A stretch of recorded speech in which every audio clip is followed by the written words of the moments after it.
এই গরমে দুর্দান্ত স্বাদের একটি রেসিপি আমার কাছে এখন পাবেন। চিংড়ি মাছ দিয়ে কি করব আর কিভাবে রান্না করব, বিশ্বাস করেন আমি যেভাবে রান্না করব এই করলাটি একেবারেই তিতা ভাব থাকবে না। যারা করলা খেতে চায় না তাদের জন্য আজকের এই রেসিপিটি। আমি কিন্তু চিংড়ি মাছটি পুকুর থেকে ধরেছিলাম। তো যাই হোক, আমি এখানে 4টা করলা নিয়েছি।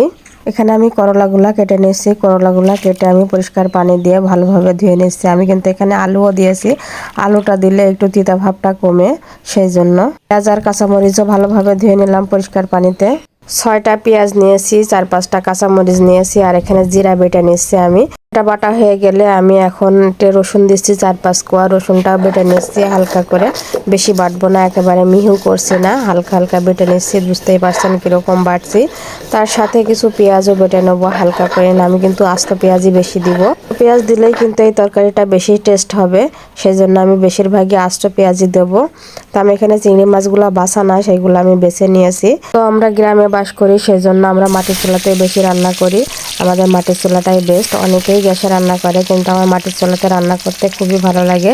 কড়াইটা বসিয়ে দিলাম, তারপরে দিলাম তেল, তারপর দিলাম পেঁয়াজটা হালকা করে ভেজে নিচ্ছি। তারপর দিলাম আস্ত জিরা, তারপর চিংড়ি মাছটা দিয়ে দিয়েছি। এখন এই যে চিড়ে রাখা কাঁচামরিচ দিয়ে দিলাম 4-5টা, দিয়ে আমি সুন্দর করে হালকা করে ভেজে নিয়েছি। ভেজে নেওয়া হয়ে গেলে আমি সেই কুটে রাখা পেঁয়াজ, করলা, আলু দিয়ে দিলাম। আমি আস্ত পেঁয়াজ কিরকম দিয়েছি বুঝতেই পারছেন, একটু বড় বড় করে কেটে দিয়েছি, তাহলেই কিন্তু ভালো লাগবে খেতে। গরমের দিনে এই খাবারটি খেতে খুবই ভালো লাগে। আমার তো খুবই প্রিয় একটি খাবার। আপনাদের কার কার প্রিয় অবশ্যই কমেন্টে জানাবেন।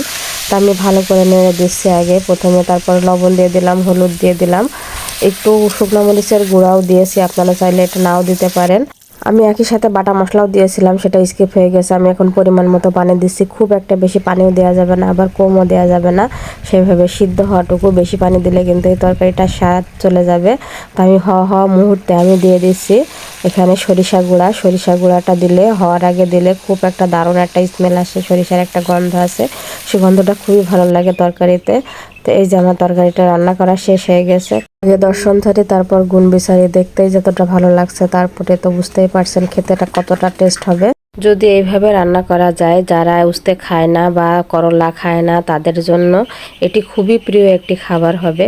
সাথে দেওয়া আছে চিংড়ি মাছ। যারা চিংড়ি মাছ ভালোবাসে বা চিংড়ি মাছ পছন্দ করে তাদের জন্য তো সেই একের খাবার হবে এটি। আর যেসব বাচ্চারা সবজি খেতে চায় না তাদের জন্য তো এটি অসাধারণ একটি খাবার হবে, কারণ এতে কোনো তিতা ভাবই থাকবে না।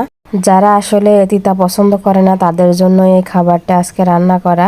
ভালো লাগলে অবশ্যই কমেন্টে জানাবেন, আর বেশি বেশি করে শেয়ার করে দিবেন।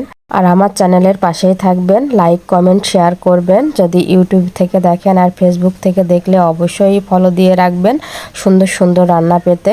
তা আসসালামু আলাইকুম, ভালো থাকবেন সবাই, আল্লাহ হাফেজ।